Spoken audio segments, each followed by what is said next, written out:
Hello and welcome. We are live from New Delhi. You're watching DD India Live, India's voice to the world. I'm Abhishek Mahajan. Coming up in the next 30 minutes. Ukraine continues incursion into Russia, claims to destroy second bridge in a week in Kursk region, intends to seek hold in the territory. US Secretary of State Antony Blinken in Israel to finalize ceasefire deal. Hamas says Israel thwarts efforts. Four-day Democratic National Convention to begin from Monday as Vice President Kamala Harris will officially accept her nomination as the presidential candidate. US presidential campaign gets thriller and nastier. Kamala Harris implies Trump is a coward after former president called her a lunatic and radical. And tension escalates in South China Sea. China claims Philippine vessels illegally intruded into Sabina Shoal waters, ignoring repeated warnings and deliberately collided with a Chinese vessel.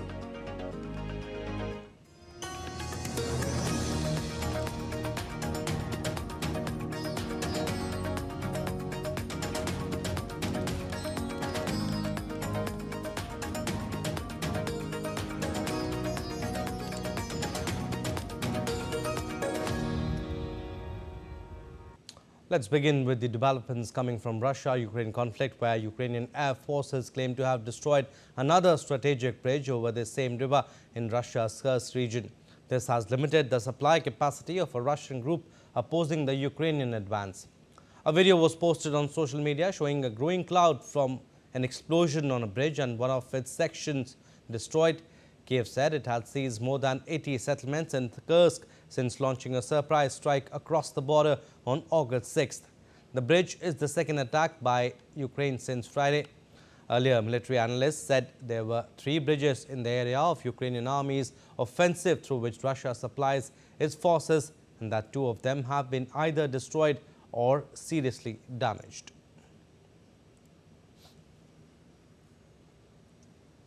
As fierce battle between Russia and Ukraine continues, Russia recaptures some of its own territory and captures some parts of Ukraine. Russia Ministry of Defense said it has taken under its control the settlement of Severodonivka in eastern Donetsk region. Meanwhile, officials in Russia say Ukraine is threatening the security of nuclear power plants. DD India's Dasha Charnyshova is in Moscow with more.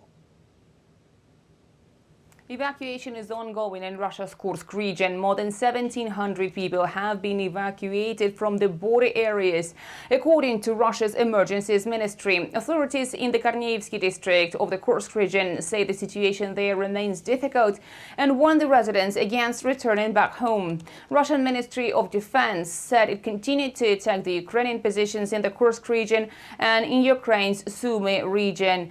In Belgrade, authorities say several districts have been attacked by Ukraine, resulting in wounds among the civilian population. Russian Foreign Ministry spokeswoman Maria Zakharova said on Sunday that the threat to the security of such facilities as the Zaporizhia and now the Kursk nuclear power plants is created exclusively by the actions of the Ukrainian armed forces. In the meantime, the president of Belarus, Alexander Lukashenko, said on Sunday that Ukraine had stationed more than 120,000 troops at its border with Belarus, and Minsk had deployed nearly a third of its armed forces along the entire border.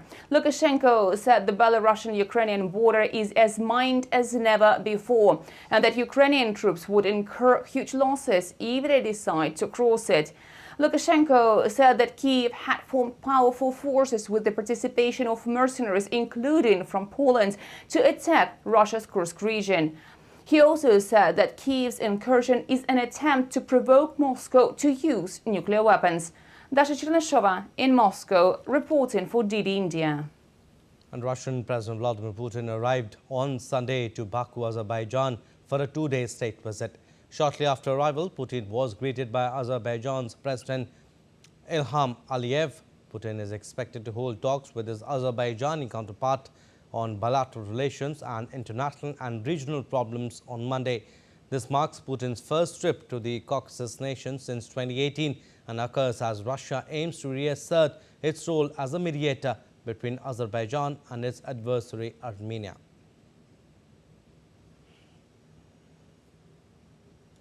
And U.S. Secretary of State Antony Blinken is once again in the Middle East as negotiations continue to secure a ceasefire in Gaza as well as the release of Israeli hostages captured by Hamas.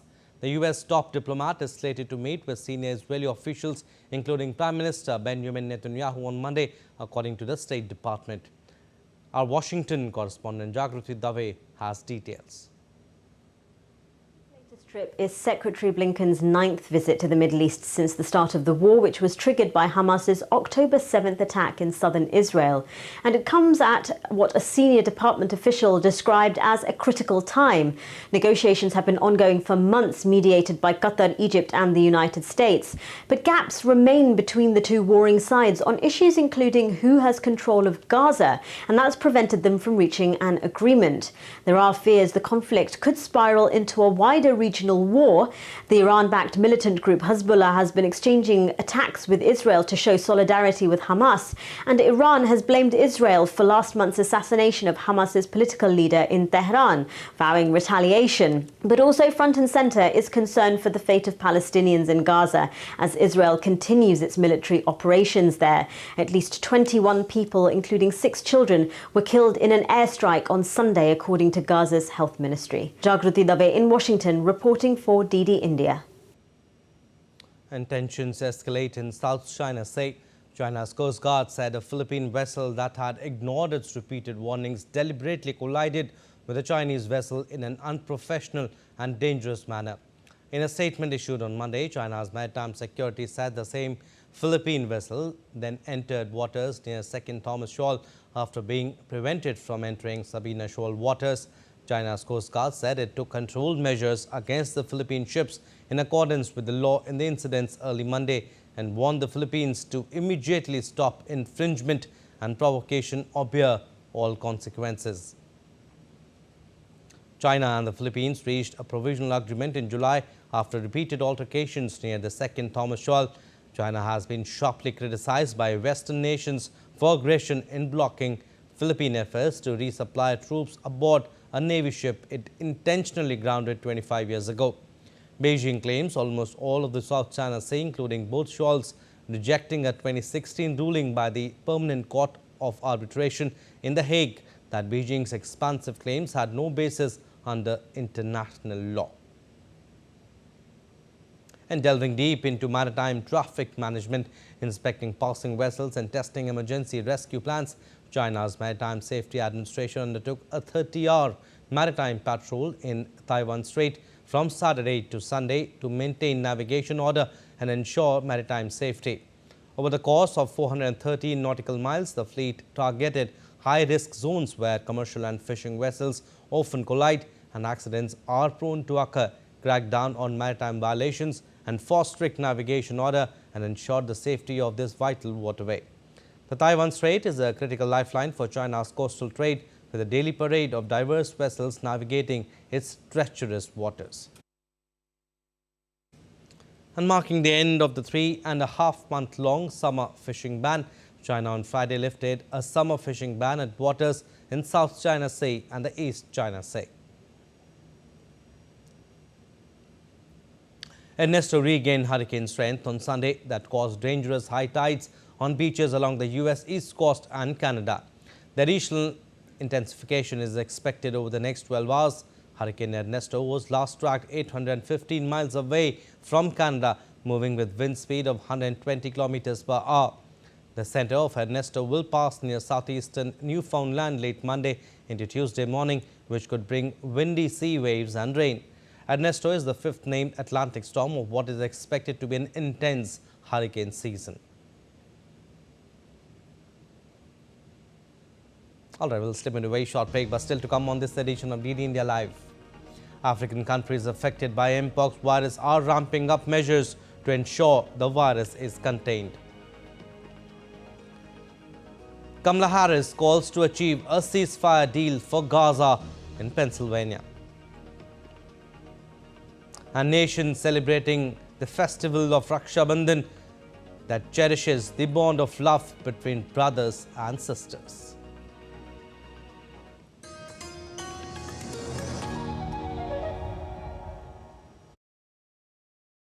Take a front seat. to witness the grandeur that is Odisha.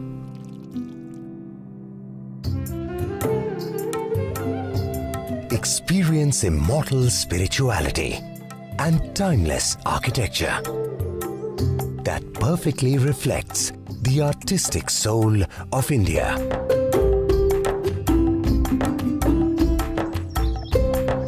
Get swept by its sun-kissed beaches. Take a walk on a bed of golden sand. Witness aquatic wonders.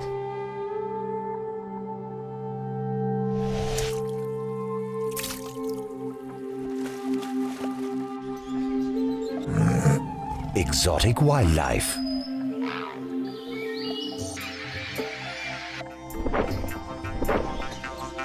Odisha is home to an enduring cultural legacy.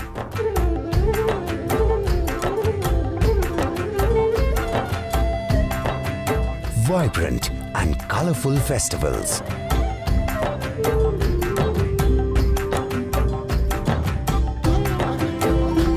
Captivating folk dances.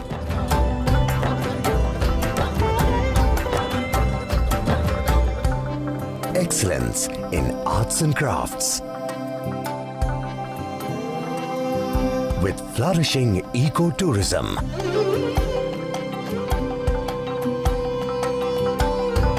With fast developing infrastructure.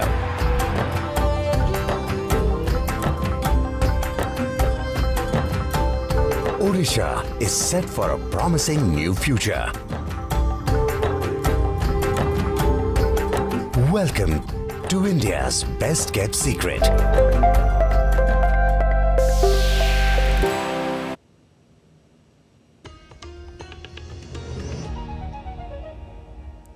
Welcome back. You're watching DD India Live. I'm Abhishek Mahajan. Some more stories. The first day of the Democratic National Convention, DNC, will be kicking off on Monday in Chicago under the theme For the People. Thousands of politicians, delegates and speakers are enthusiastic about officially nominating Vice President Kamala Harris and Minnesota Governor Tim Walz to lead their party in the November election. Earlier this month, she secured enough pledged delegates to become the Democratic Party's nominee and is slated to officially accept the nomination at DNC. Kamala Harris joined the presidential race nearly a month ago after President Joe Biden exited the race and endorsed her on July 21st. The main part of the convention will take place at the United Center, home to two professional sports teams in the city, the Chicago Bulls and Chicago Blackhawks, and has a capacity of more than 20,000. Kamala Harris will address the convention on Thursday. Donald Trump is looking past the convention to September 10 debate against Harris while preparing by enlisting the help of former Representative Tulsi Gabbard of Hawaii. Gabbard successfully dominated Kamala Harris on the debate stage in 2020. And U.S. Vice President and Democratic presidential nominee Kamala Harris embarked on a campaign trip across western Pennsylvania on Sunday, meeting the locals and calling to achieve a ceasefire deal for Gaza.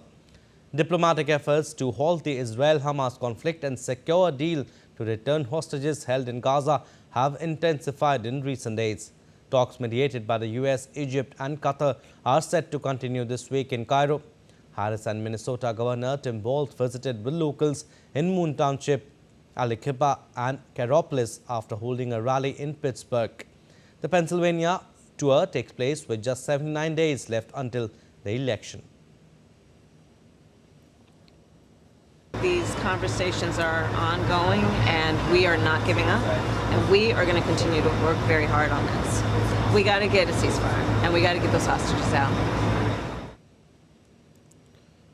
The U.S. Vice President Kamala Harris indirectly criticized former President Donald Trump on Sunday, suggesting her opponent in November 5 election was a coward whose politics focused on putting down rivals. The remarks came in a campaign appearance as she toured the critical battleground state of Pennsylvania. What we know is the real and true measure of the strength of a leader is based on who you lift up. That's what we see as strength. We know what strength looks like. That's what strength looks like.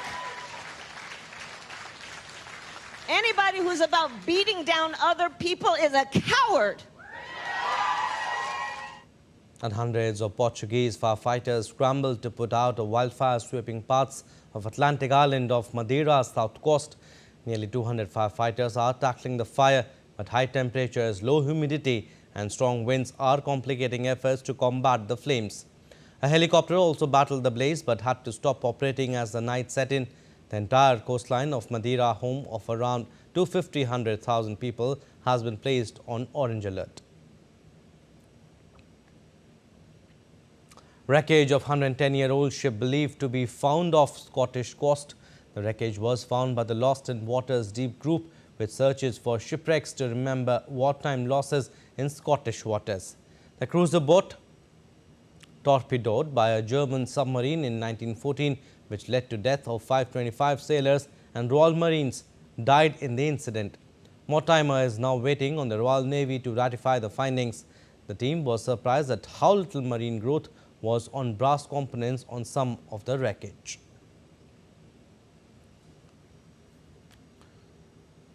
African countries affected by the monkeypox virus are ramping up measures to ensure the virus is contained. The virus has so far spread to at least 13 countries on the continent, and the World Health Organization warns of a potential to spread even further. Sweden and Pakistan have also reported cases, with the EU announcing a travel advisory to affected countries. DD India's Isabel Nakaria has more on this report. In response to the outbreak, affected countries in Africa have created incident management teams to step up preventive measures. Teams have been deployed at borders and at the airports to carry out testing and detection, contact tracing and increasing awareness to ensure compliance. Isolation units have also been set up at the borders, where suspected cases are monitored as samples are taken for testing. Now, the World Health Organization says it's releasing $1.5 million in the coming days to respond to the emergency. The WHO is also speeding up the process of listing the vaccines available for emergency use. Countries in the global north have been urged to donate stockpiles of smallpox vaccines, which can also be used for monkeypox. Isabel Nakaria in Kampala reporting for DD India. And India's Prime Minister Narendra Modi has been continuously monitoring the monkeypox or Mpox situation in the country in the wake of the outbreak of the disease prominently in Africa. As advised by the Prime Minister Narendra Modi, Dr. P.K. Mishra, Principal Secretary to Prime Minister, chaired a high-level meeting to review the status of preparedness for Mpox in the country. It may be noted that the World Health Organization has again declared Mpox as a public health emergency of international concern on 14th August 2024 in view of its prevalence and spread across many parts of Africa. The high-level meeting was briefed that as of now there is no reported case of Mpox in the country. As per the present assessment, the risk of a large outbreak with sustained transmission is low. Principal Secretary to Prime Minister Dr. P.K. Mishra directed that surveillance be enhanced and effective measures be taken for prompt detection of the cases. He further directed that the testing laboratories network should be geared up for early diagnosis, and presently 32 labs are equipped for testing. An awareness campaign will be taken up regarding preventive public health measures against the disease.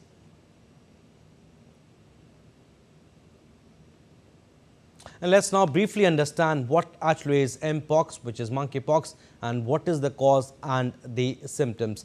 If you can understand through graphics, monkeypox disease is caused by the monkeypox virus, and it belongs to the same group of viruses as smallpox, but it is less harmful. And there are two main types of Mpox, which is clade 1 and clade 2. So previous Mpox public health emergency, it was declared in 2022, and it is most common in remote villages in the tropical rainforest of Africa. While 96% of Mpox cases are in DR Congo, The disease has spread to many neighboring countries such as Burundi, Kenya, Rwanda, Uganda, and now in Pakistan also.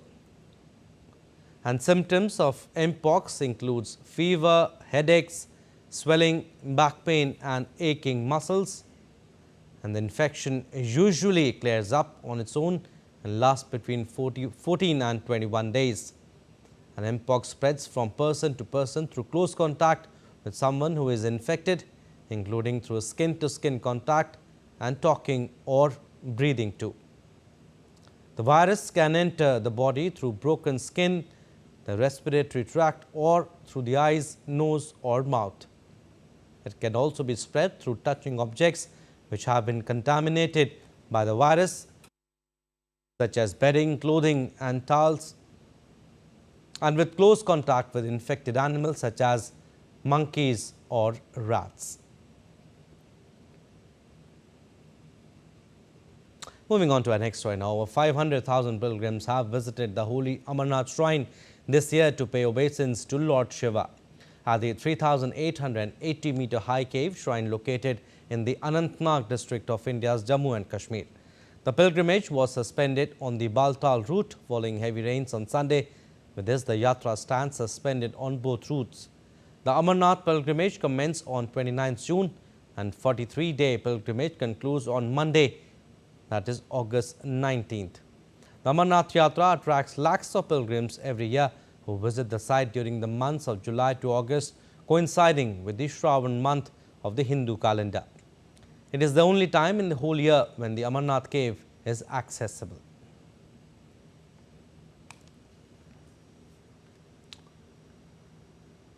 And on the joyous festival of Raksha Bandhan, markets are bustling with joy and excitement, and the festive spirit runs high. DD India's Kriti Vadhera explored the vibrant markets with latest trends in Rakis and their delectable sweets that adds flavor to this beautiful celebration of sibling love. Take a look at this detailed report. The festival of Raksha Bandhan is synonymous with the bond of protection and love between brothers and sisters. This year, the markets are brimming with innovative and delightful options for shopping that cater to every taste and style. From traditional to contemporary, there's something for everyone. Handcrafted Rakhis with intricate designs studded with pearls and gemstones continue to be a favorite among those who cherish tradition. Meanwhile, eco-friendly Rakhis made from organic materials like seeds and clay are gaining popularity, allowing you to celebrate sustainably. We have a tradition to tie Rakhi to Lord Krishna also, so I have purchased one for him also. And besides this, I'll be buying some gifts for my brothers. It has an emotional relevance because we want to celebrate the bond and togetherness we have with our brothers and sisters, with our siblings. So it's definitely special, and it also gives us, as sisters, a very good way to get some cash out of their pockets. So yeah, it's a special day. Raksha Bandhan is incomplete without indulging in some mouth-watering delicacies. Traditional sweets like laddus, barfis and kaju katli remain evergreen choices. However, this year sweet shops are introducing exciting new varieties to tempt your taste buds. There's also a rise in demand for healthy alternatives like sugar-free mithais and gluten-free sweets, ensuring everyone can enjoy the festive treats guilt-free. Special gift items in dry fruits and healthy snacks is in much demand. Right now, flavor of the market is dry fruit. People are being diet conscious these days, for we have made special gifts of dry fruits and berries.